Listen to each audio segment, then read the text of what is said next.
স্বপন মণ্ডল, সাধারণ সম্পাদক বিএলও ঐক্য মঞ্চ, তিনি কি জানিয়েছেন শোনাবো আপনাদের।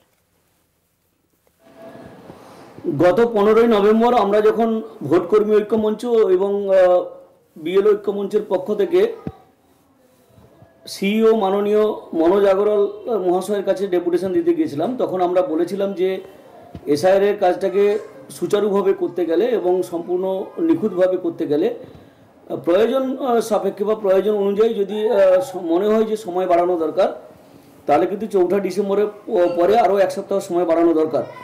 এবং স্পষ্টভাবে আমরা বলেছিলাম যে বিএলওদের উপর কাজের চাপ আসছে এবং প্রচণ্ড চাপের মধ্যে তাদেরকে কাজ করতে হচ্ছে, যেমন শারীরিক পরিশ্রম হচ্ছে, মানসিক পরিশ্রমও হচ্ছে।